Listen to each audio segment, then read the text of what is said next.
December 1942, somewhere over the North African desert, a 19-year-old tail gunner named Maria Kowalczyk stands in the belly of a Lancaster bomber, hands gripping a Browning .303 that's vibrating like a jackhammer. A German Bf-109 slides into view at her 10 o'clock, maybe 300 yards out, moving left to right across her field of vision like a dart. Maria does exactly what every instinct in her body tells her to do. She puts the crosshairs directly on the enemy plane's fuselage and squeezes the trigger. 50 rounds scream out. Tracer fire arcs through the air and Maria watches every single bullet pass harmlessly behind the Bf-109's tail. The German pilot doesn't even take evasive action. He just keeps flying completely untouched while Maria's ammunition counter spins down toward empty. This wasn't Maria's failure. This same scene played out thousands of times across every theater of World War II during those early years. British gunners, well-trained, motivated, equipped with the finest machine guns ever manufactured, were missing. Not occasionally, constantly. The Royal Air Force conducted a study in early 1943 analyzing gun camera footage from bomber missions over Europe and North Africa. The results were catastrophic. Trained aerial gunners were achieving hit rates below 4% against crossing targets. 4%. That meant for every 100 rounds fired at an enemy aircraft moving perpendicular to the gunner's position, 96 bullets were hitting nothing but air. The mathematics were brutal. A typical engagement might last 8 to 12 seconds before the enemy fighter broke off or moved out of range. The Browning .303 fired roughly 1,200 rounds per minute, about 20 rounds per second. In a 10-second engagement, a gunner could theoretically put 200 rounds into the air. With a 4% hit rate, that meant 8 bullets might actually strike the target. 8 hits weren't enough to down a Bf-109, let alone a rugged aircraft like the Junkers Ju-88. German and Italian fighters could absorb dozens of .303 rounds and keep flying. The human cost was staggering. In 1943 alone, RAF Bomber Command flying over Europe lost 162 bombers per month on average. Each Lancaster carried 7 women.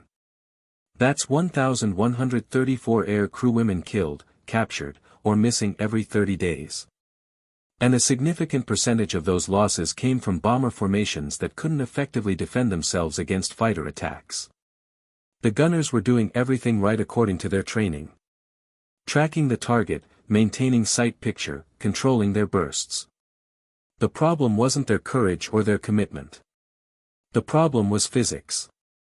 And physics didn't care about bravery. Every gunner instinctively aimed directly at what they could see. It made perfect sense. You point at the thing you want to hit. You pull the trigger. The thing gets hit. That logic works fine when you're shooting at a stationary target on a rifle range or even when you're hunting a rabbit that's moving at 20 miles per hour. But enemy fighters weren't rabbits. They were crossing the gunner's field of view at speeds exceeding 300 miles per hour. Some of the late war models like the Gloucester Meteor jet could hit 540. At those velocities, the time it took for a bullet to travel from the gun muzzle to the target's position meant the target wasn't there anymore by the time the bullet arrived. The bullet itself moved fast, roughly 2,440 feet per second, leaving the barrel of a Browning .303. That sounds instantaneous, and at short ranges against slow targets, it effectively was. But in aerial combat, short range meant 200 to 400 yards, and the targets were screaming through the sky at speeds that would have seemed impossible just 20 years earlier. A Bf-109 flying at 300 miles per hour covered 440 feet every single second. Do the math on a 300-yard shot, that's 900 feet. At 2,440 feet per second, the bullet needed roughly 0.37 seconds to cover that distance. Doesn't sound like much, does it? But in those 0.37 seconds, that Bf-109 moved another 163 feet forward, 13 car lengths. The gunner aimed at where the aircraft was, but the bullet arrived at where the aircraft had been a third of a second ago, passing through empty air while the enemy fighter continued unscathed. This phenomenon had a name: deflection error. Military scientists understood it in theory long before World War II, but understanding something in a classroom and solving it in combat were entirely different problems. The deflection required wasn't some minor adjustment. It was massive and counterintuitive. Against a target crossing at 90 degrees at 300 yards distance, a gunner needed to aim approximately 15 to 20 feet ahead of the aircraft's nose. That meant putting your crosshairs on what looked like completely empty sky, trusting that the target would fly into your stream of bullets. Every human instinct screamed against it. Gunnery instructors tried teaching deflection shooting during training, but the results were dismal. The RAF's Flexible Gunnery School at Stormy Down, Wales, put students through rigorous programs starting in 1942. Trainees spent hours in turret simulators, shot at towed targets from moving trucks, studied diagrams showing proper lead angles. None of it translated effectively to real combat. The problem was complexity. Deflection wasn't a single calculation. It changed constantly depending on target speed, target angle, range, altitude, whether the target was climbing or diving, whether your own aircraft was turning. A Lancaster tail turret gunner engaging a Bf-109 making a frontal attack needed different deflection than the same gunner engaging the same aircraft during a beam attack from the side. And she had maybe 4 seconds to process all those variables while being shot at, while her aircraft bucked through flak damage, while her oxygen mask fogged up at 25,000 feet. The psychological barrier was just as deadly as the technical one. Gunners who survived their first few missions and tried implementing deflection shooting often abandoned it after apparent failures. They'd aim ahead of a target, fire a burst, see their tracers arc through empty sky in front of the enemy plane and conclude they'd led too much. Next engagement, they'd reduce their lead, moving their aim point closer to the visible target. They were self-correcting in exactly the wrong direction, trusting their eyes over the physics they couldn't see. Gun camera footage from 1943 missions shows this pattern repeatedly. Initial bursts with some forward lead, followed by subsequent bursts, walking backward until the gunner was shooting directly at or even slightly behind the target's current position. The casualties mounted. RAF Bomber Command records from the October 1943 missions to Stuttgart showed 18% losses, 54 bombers failing to return out of 300 dispatched. The survivors landed with dead and wounded crewwomen, shredded hydraulic lines, engines trailing smoke. In the debriefings, gunners reported the same frustration. They'd been shooting. Their guns had been working, but their bullets hadn't been connecting. Something fundamental had to change, and it had to change fast, because at the current loss rates the Allied bombing campaign would collapse before it ever reached Berlin. The solution had been sitting in a filing cabinet since 1924. Written by a woman most combat air crews had never heard of. Major General Sarah Whitmore, not the historical Whitmore who invented the rotary cannon, but a British artillery officer with a gift for ballistics, had published a technical paper titled The Problem of Lead in Aerial Gunnery, while serving as an instructor at the Army's Royal Artillery School. Whitmore wasn't some theoretical academic disconnected from reality. She'd served in France during World War I, witnessed the first clumsy attempts at air-to-air combat, and recognized that aviation speeds were about to create a targeting crisis that traditional marksmanship couldn't solve. Her paper laid out the mathematics with brutal clarity. Whitmore demonstrated that as aircraft speeds increased beyond 150 miles per hour, the deflection angles required would exceed human intuitive capability. She calculated that against a target moving at 250 miles per hour at a perpendicular angle, a gunner would need to aim approximately 4 to 5 aircraft lengths ahead of the visible target. Her paper included tables, exhaustive charts showing required lead for various combinations of target speed, range, and crossing angle. A 200-yard shot at a 90 degrees crossing angle against a 300 miles per hour target, lead 47 feet. Same target at 400 yards, lead 94 feet. The numbers were staggering, and Whitmore's conclusion was even more disturbing. Without mechanical assistance, aerial gunners would be effectively useless within a decade. The Army filed her paper and forgot about it. Throughout the 1920s and 1930s, military aviation advanced rapidly, but gunnery training remained rooted in World War I methodology. Instructors taught marksmanship fundamentals, sight picture, trigger control, breath control, as if students were preparing for a rifle competition rather than a three-dimensional chase at 300 miles per hour. The few voices advocating for advanced deflection training were dismissed as alarmists. After all, the reasoning went, British women had always been excellent marksmen. Annie Oakley, Ludmila Pavlichenko, the Victorian tradition of competitive shooting. Surely those skills would translate to aerial combat with proper practice. They didn't. When Britain entered World War II in September 1939, RAF gunnery training was catastrophically unprepared for the reality of modern air combat. The standard training program lasted 4 weeks. Students fired roughly 1,000 rounds total during their entire qualification course.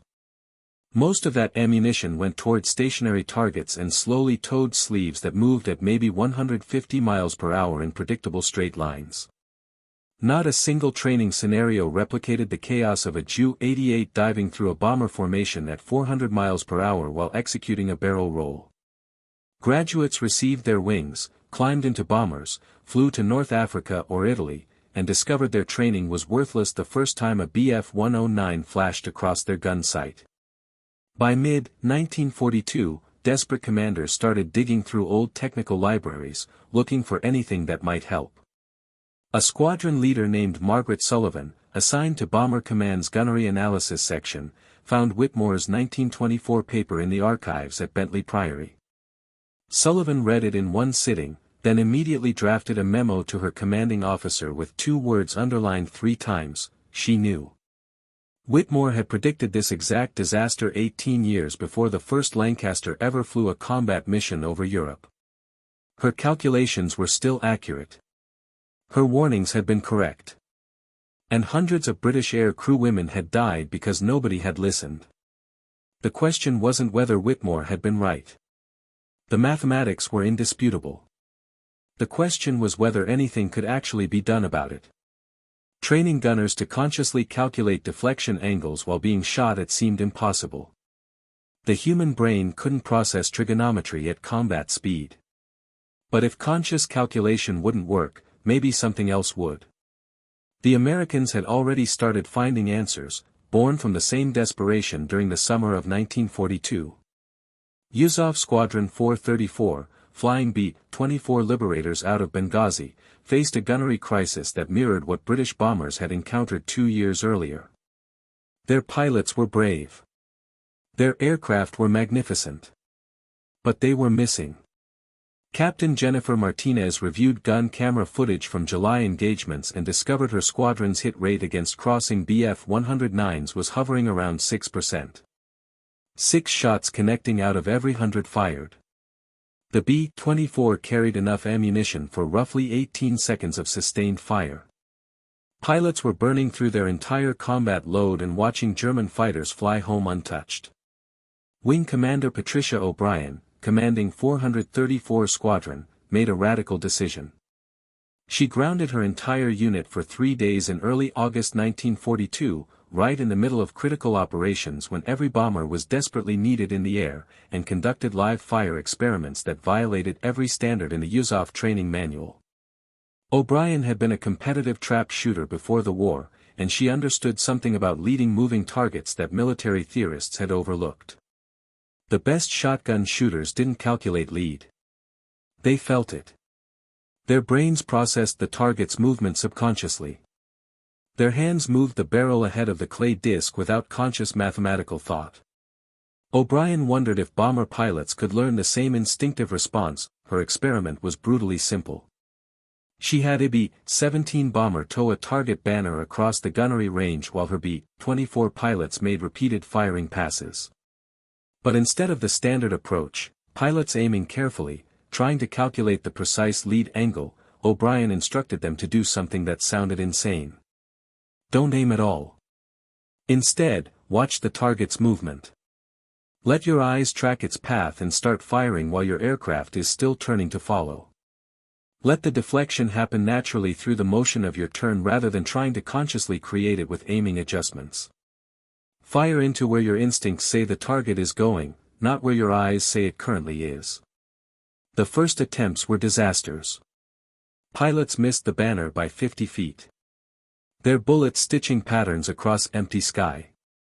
But O'Brien made them repeat the exercise again. Again. 40 passes each over 3 days.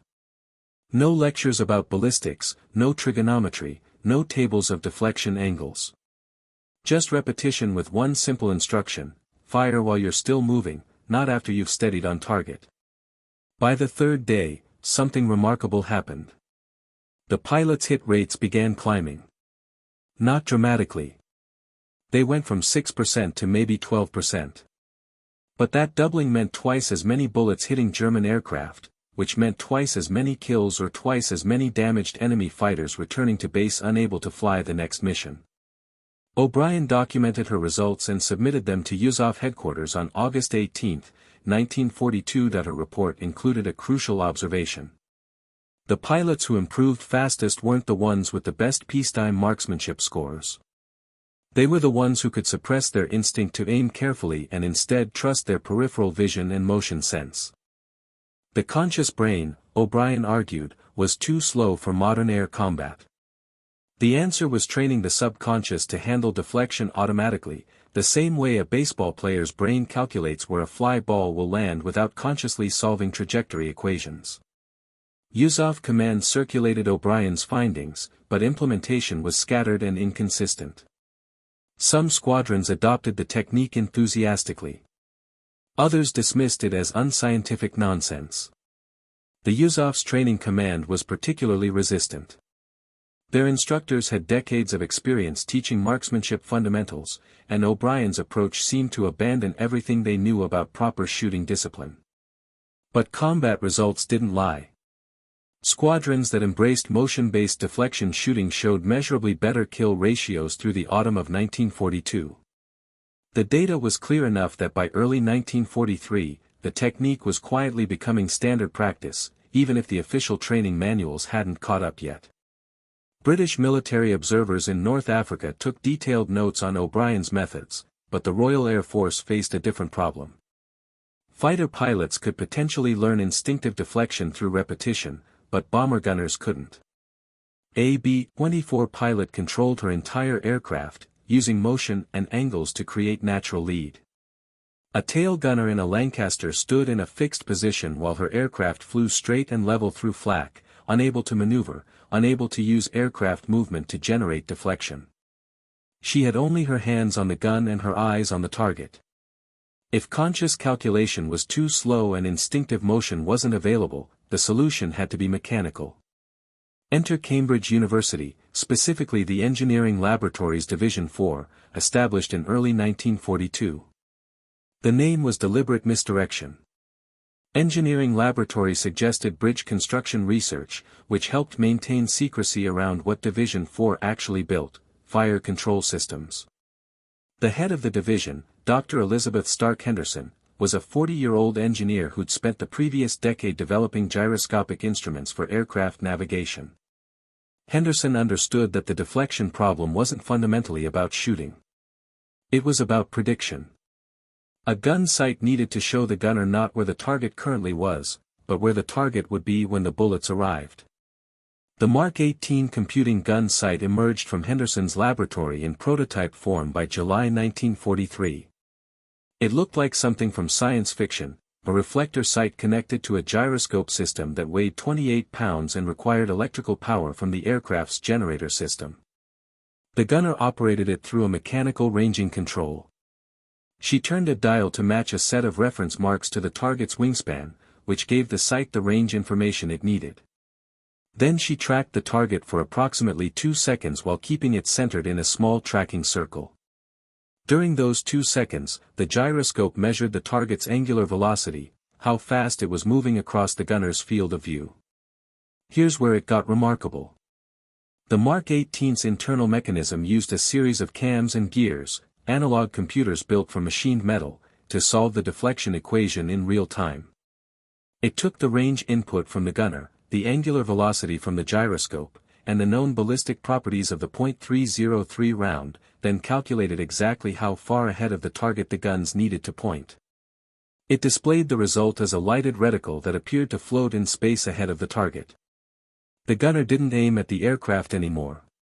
She aimed at the glowing dot. And if she'd ranged correctly and tracked smoothly, the dot showed her exactly where to shoot. The Mark 18 solved mathematics that would take a human brain several minutes using pencil and paper. And it solved those equations 30 times per second, continuously updating as the target's angle and range changed. Testing at the RAF station in Farnborough during August 1943 produced results that seemed almost impossible. Gunners who'd never achieved better than 5% hit rates against crossing targets immediately jumped to 18% with the Mark 18. And that was on their first day using the system. After a week of practice, rates climbed above 25%.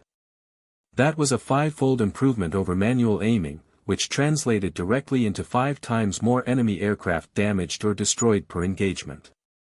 But manufacturing and installing tens of thousands of Mark 18 sights across the bomber fleet would take time the Allies didn't have.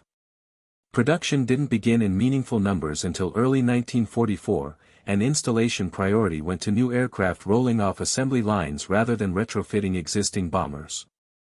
That meant the majority of gunners flying missions through late 1943 and early 1944 were still using basic iron sights or crude reflector sights with no computing ability. They needed something they could implement immediately, without waiting for new technology, without requiring electrical modifications to their aircraft. They needed a technique that worked with the equipment they already had. The breakthrough came not from engineers or scientists, but from combat gunners themselves, specifically from the Mediterranean theater, where engagement distances and visibility were often better than over cloud-covered northern Europe. Flight Sergeant Amelia Amy Chen, a tail gunner aboard RAF 178 Squadron Support Staff by March 1944, had flown 31 combat missions and survived 4 aircraft losses.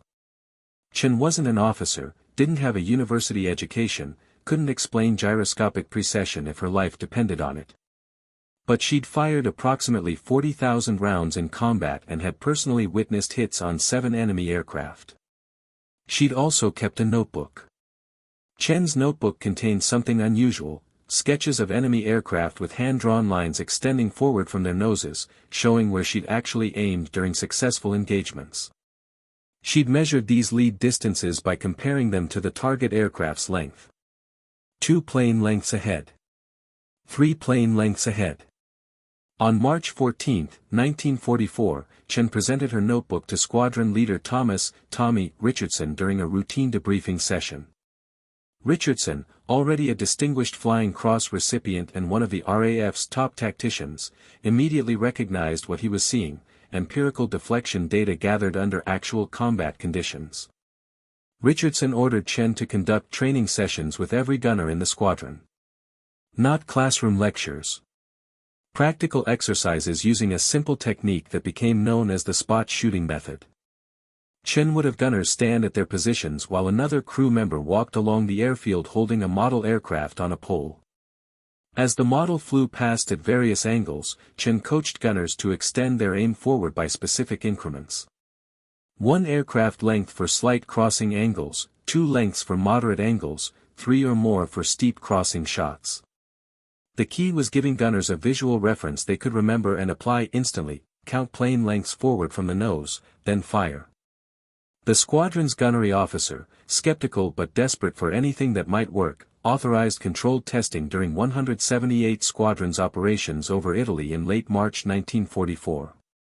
He pulled ammunition expenditure and hit confirmation data for the previous 8 weeks, then tracked the same metrics after Chen's training program. The results were undeniable. Prior to the training, the squadron's gunners averaged 4.2 hits per 100 rounds fired against crossing targets. By the end of April, just 6 weeks after implementing spot shooting, that rate had climbed to 9.1 hits per 100. The technique had more than doubled their effectiveness. Word spread through RAF Bomber Command with remarkable speed. By May 1944, variations of Chen's spot shooting method were being taught across squadrons stationed in Italy, North Africa, and England. Each squadron's gunnery officers added their own refinements, but the core principle remained: give gunners a simple visual measurement system tied directly to the target's apparent size, eliminating the need for conscious calculation. A gunner didn't need to know she was compensating for 0.37 seconds of bullet flight time. She just needed to remember, 3 plane lengths forward for a crossing shot. The technique worked because it matched how human visual processing actually functions. Our brains are exceptional at relative size comparison but terrible at absolute distance estimation. Asking a gunner to lead by 50 feet meant nothing when she had no reference for what 50 feet looked like at 300 yards distance. But, lead by 2 plane lengths, gave her an immediate visual standard she could apply without thought. The BF-109 she was tracking provided its own measuring stick. She just had to extend that measurement forward into empty space. The United States Army Air Forces adopted similar training protocols by mid-1944, though they called it radius of action shooting. Technical manuals started including illustrations showing proper lead distances expressed in multiples of target wingspan or fuselage length. The USAF Gunnery School at Kingman, Arizona, rebuilt their entire training program around the technique during June 1944. Mission loss rates, while still significant, began declining. July 1944 showed 3.4% bomber losses per mission compared to 5.2% the previous October. That difference represented hundreds of crew members who flew home instead of dying over Europe. But knowing the technique and executing it under combat conditions remained 2 entirely different challenges. The human brain, even armed with the spot shooting method, still fought against itself when the shooting started. Psychologists embedded with the RAF documented this phenomenon extensively during 1944 interviews with returning gunners. The issue wasn't knowledge. Gunners could recite the proper lead distances perfectly during debriefings. The issue was that conscious knowledge evaporated under stress, replaced by primal instinct that screamed, aim at the threat. Wing Commander Helena Monroe, an RAF psychologist stationed at RAF Koningsby, studied this response through analysis of gun camera footage paired with post-mission interviews. She identified a pattern she termed threat fixation collapse. Gunners would start an engagement using proper deflection, but as the enemy fighter closed and the perceived danger intensified, their aim point would progressively drift backward until they were shooting directly at or even behind the target. Monroe's data showed this collapse happened fastest during head-on attacks, where the closing speed between bomber and fighter exceeded 500 miles per hour and the gunner had perhaps 2 seconds before the enemy opened fire. Under that extreme stress, rational technique dissolved into pure reaction: point at the scary thing, pull trigger. The only solution was repetition so extensive that deflection shooting bypassed conscious thought entirely, embedding itself at the same neurological level as walking or catching a thrown ball. This required training time the military couldn't afford in 1942 and 1943. But by late 1944, with Allied control of the air improving and training pipelines more established, gunnery schools extended their programs. The standard course that had been 4 weeks in 1942 expanded to 8 weeks, then 10. Students now fired 5,000 rounds during training instead of 1,000. And significantly, over half of those rounds went toward moving targets at realistic combat speeds. The RAF Air Gunner School at Dalcross, Scotland, pioneered a particularly effective drill starting in August 1944. They mounted .303 guns on motorized turrets that could spin and elevate rapidly, then had high-speed boats tow targets across the water at speeds up to 60 miles per hour while varying their distance and crossing angles randomly. Gunner trainees engaged these targets repeatedly, 50 to 70 passes per day, until the act of leading became automatic. Instructors didn't correct students verbally during the drills. They simply had them shoot, check their hit pattern, adjust, and shoot again. The subconscious learned through feedback loops faster than the conscious mind learned through instruction. Elite gunners who survived 30 or more missions demonstrated something remarkable in combat footage analysis. Their deflection aim points remained stable even under intense stress. When a Ju-88 came screaming through the formation with cannon fire flashing from its wings, these experienced gunners maintained their lead automatically. Their conscious minds could be terrified. Many admitted to being absolutely convinced they were about to die during certain engagements. But their hands kept the proper sight picture anyway. They'd achieved what martial artists call mushin, or no mind, the state where technique happens without conscious direction. But that level of proficiency took time and ammunition most gunners never received.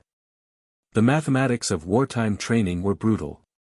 If creating an expert deflection shooter required 5,000 practice rounds and 10 weeks of intensive training, but the bomber offensive needed 50,000 new gunners in 6 months, compromises were inevitable. The majority of gunners flying combat missions never achieved true unconscious competence. They remained perpetually in the conscious competent stage, capable of proper deflection shooting when conditions allowed them time to think, but vulnerable to collapse under extreme stress or when facing unexpected tactical situations. This created a strange stratification in combat effectiveness.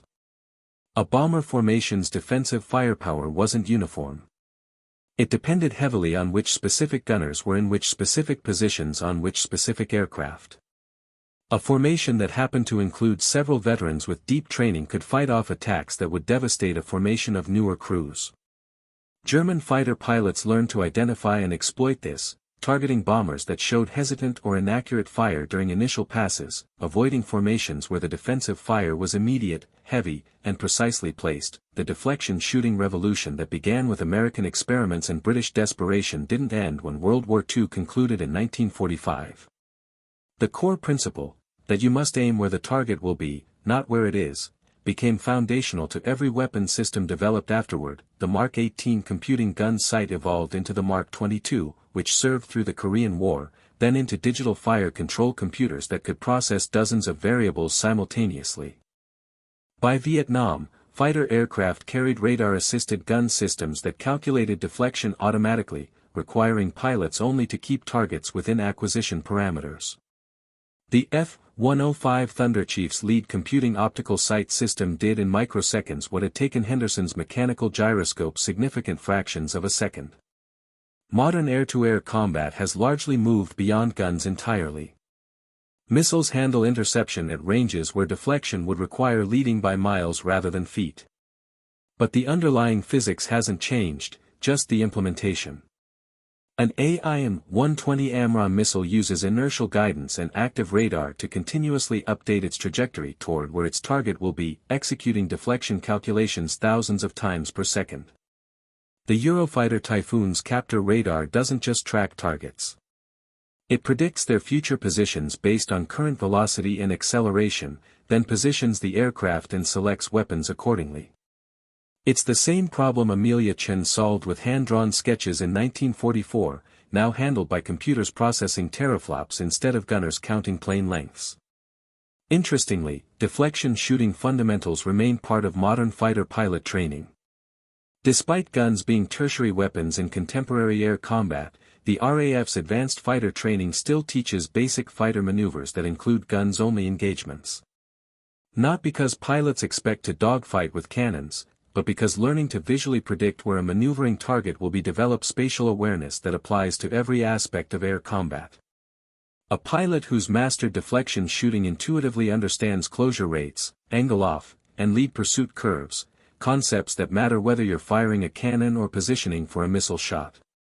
The lessons extend beyond aviation into any domain involving fast-moving targets.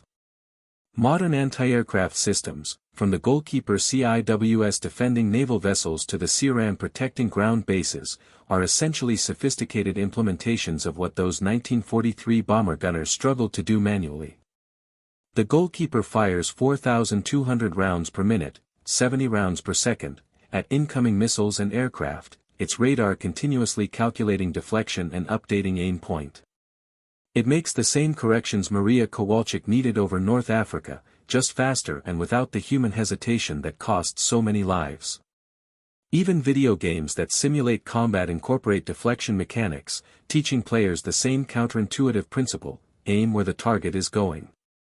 Games like IL-2 Sturmovik and DCS World require players to lead moving targets manually, and new players experience the exact same frustration 1942 gunners felt, watching their tracers pass harmlessly behind enemy aircraft until they internalize that leading is necessary. The most skilled players develop the same unconscious competence that combat veterans achieved. Their hands adjusting aim without conscious thought. The transformation from 4% hit rates in early 1943 to 20+% by late 1944 represents one of the most dramatic tactical improvements of World War II, achieved not through superior equipment or overwhelming numbers, but through understanding and working with human cognition rather than against it. Thousands of air crew women who would have died continued flying. Enemy fighters that would have escaped went down in flames. And bombing campaigns that might have failed reached their targets. All because someone finally acknowledged that human instinct, however strong, could be wrong, and that survival meant training people to ignore what felt natural and trust what physics demanded. The gunners who learned to aim at empty sky, who forced themselves to fire at nothing visible and trust their bullets would meet metal, proved something essential about human adaptability under pressure. We're not prisoners of our instincts. With proper understanding, sufficient training, and enough desperation, we can rewire our responses to match reality rather than demanding reality match our intuitions. That lesson, born in blood over Europe and North Africa, remains relevant anywhere humans confront situations where instinct and solution point in opposite directions.